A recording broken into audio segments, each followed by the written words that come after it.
Technicien supérieur en électronique, contrôleur aérien, pilote de ligne sont quelques métiers de l'environnement aéroportuaire et aéronautique qui sont depuis quelques années à la disposition de la gente féminine. Comme invitée du jour, Pauline White, directrice présidente de l'association Women in Logistic Africa au Gabon, nous parlera de son parcours. Culture associative, c'est maintenant sur Proximité Web TV. Bonjour Pauline, et comment allez-vous? Bonjour, ça va, je vous remercie. D'accord, déjà dans un premier temps, vous allez nous parler de vous. Vous allez nous parler de votre parcours professionnel. D'accord. Qui est Pauline White et quel est son parcours professionnel? D'accord. Et je vous remercie. Je remercie Proximité TV de m'accorder cette interview. Donc je suis Pauline White, gabonaise, la cinquantaine passée. J'ai un parcours, on va dire, dans le milieu du transport aérien, notamment dans le cargo et dans tout ce qui est logistique aéroportuaire. J'ai travaillé pendant longtemps en compagnie aérienne, Air Gabon, Air France et Gabon Airlines. Et aujourd'hui, de la passion professionnelle que j'ai eue, je suis passée dans le milieu associatif.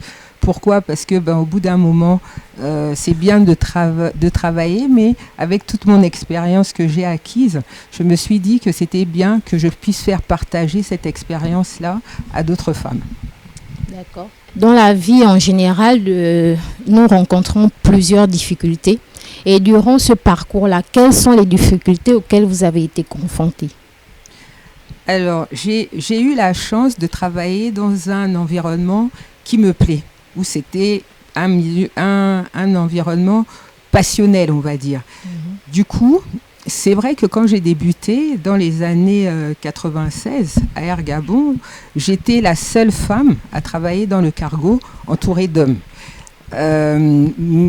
Ça pouvait paraître comme une difficulté, mais en fait de cette difficulté-là, j'en ai fait un avantage. Pourquoi ? Parce que je n'ai jamais considéré que j'étais seule femme autour d'hommes, mais j'étais simplement là pour travailler. L'avantage aussi, c'est que j'étais leur manager, donc avec une position suffisamment forte pour pouvoir m'imposer et de leur faire comprendre que oui, le chef, c'était la femme et que par rapport à cela, ils se devaient de faire ce que le chef leur demandait. Même si au départ, il y a eu quelques personnes, hommes, qui étaient assez réfractaires à ma présence, parce que forcément on est dans un environnement et dans une société assez machiste, mais ce que nous avons, les femmes de bien, c'est que on arrive toujours à faire passer des choses difficiles dans la douceur. Et il suffit d'avoir en face de nous des personnes à qui on peut faire comprendre ces choses-là. Donc, j'ai pas eu de difficultés particulières dans l'adaptabilité ou bien dans ma gestion au quotidien. Au contraire, de ce qui aurait pu paraître une difficulté pour d'autres, pour moi, ça a été un avantage. D'accord. Et concernant votre association Women in Logistic Africa, dont vous êtes la présidente, parlez-nous un peu de sa naissance, parlez-nous des objectifs de votre association. D'accord. Alors, comme je vous disais, une fois qu'on a une certaine expérience comme la mienne, ce qui est intéressant, c'est de pouvoir la partager. Je ne suis pas l'initiatrice de l'association Women in Logistic Africa, qui est une association panafricaine, mais c'est plutôt Madame Touré Owen Christiane, qui est ivoirienne. Nous existons dans 17 pays africains, et c'est ça qui fait notre force, parce que nous avons voulu travailler. On dit les femmes ne travaillent pas suffisamment ensemble, mais là justement, c'est une association de femmes qui travaillent dans le transport, qui ont pour passion le transport et la logistique.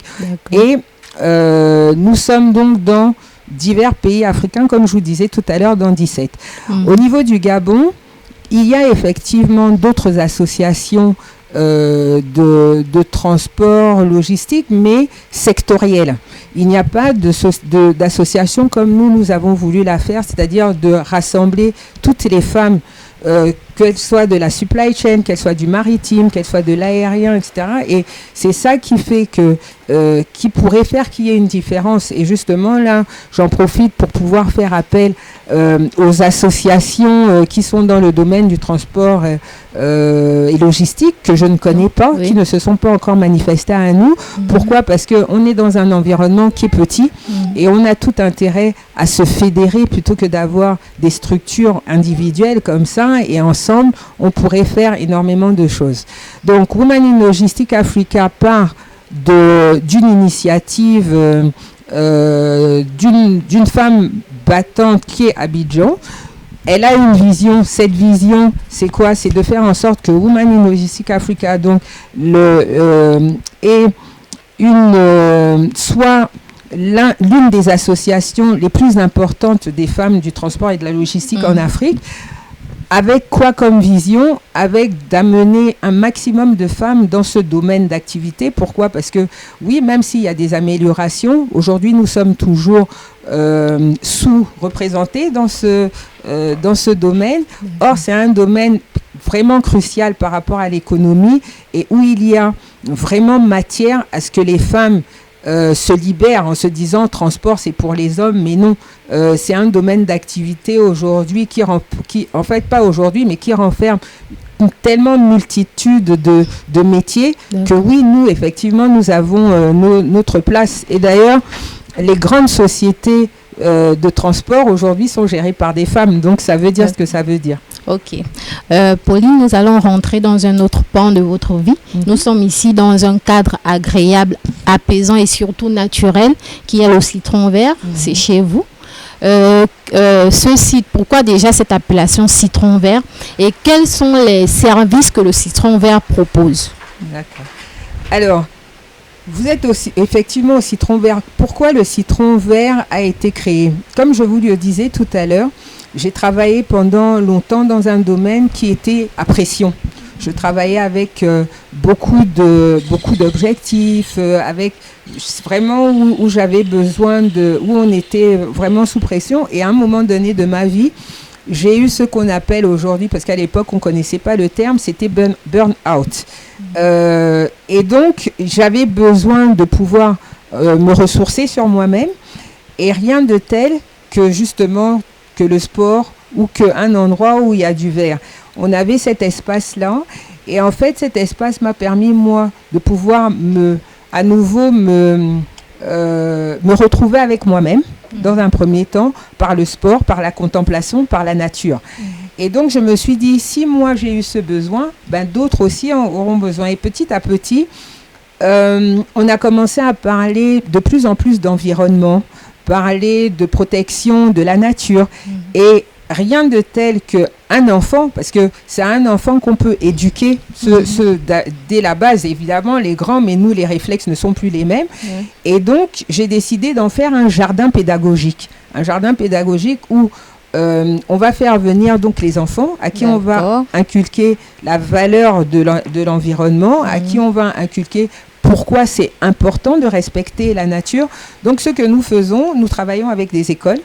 Nous travaillons également avec des comités d'entreprise qui viennent là, avec lesquels on organise des randonnées. Ensuite, vous avez vu, on a des arbres fruitiers, donc on leur fait découvrir nos jus naturels qu'on fait avec les produits du jardin. Et aussi, on fait du yoga, on fait du fitness. Et puis tout simplement, on contemple la nature, comme je dis, on s'assoit, on écoute le silence et les oiseaux. D'accord. Donc un petit mot de fin. Écoutez, je vous remercie d'avoir mis en exergue l'association Women in Logistics Africa, qui va commencer à déployer ses activités un peu plus sur le Gabon, à savoir aider les personnes, les femmes et les jeunes étudiantes qui sont intéressées par le domaine du transport et de la logistique, les aider dans leur développement personnel et aussi dans leur développement de leadership. Merci aussi d'avoir fait connaître le Citron Vert, qui est le siège de l'association. Pourquoi ? Parce qu'aujourd'hui, avec le travail, on a beaucoup de stress, et de se retrouver dans un endroit comme celui-là, ça apaise. Vous-même, je vois, et tout ici, le vert, Le verre est calme, la nature elle fait du bien. Donc je vous remercie une fois de plus d'être venu jusqu'à nous et à bientôt. Je souhaite à beaucoup de nous contacter. D'un métier passionnant au burn-out qui ouvre plusieurs opportunités, Pauline White nous a exposé son parcours et nous a démontré qu'à travers nos passions, nous pouvons avoir aussi la découverte de soi. C'est sur ces thèmes qu'on fait notre émission. Merci Pauline de nous avoir reçus dans votre magnifique cadre. Et quant à vous, chers internautes, nous vous disons à très bientôt pour un prochain numéro.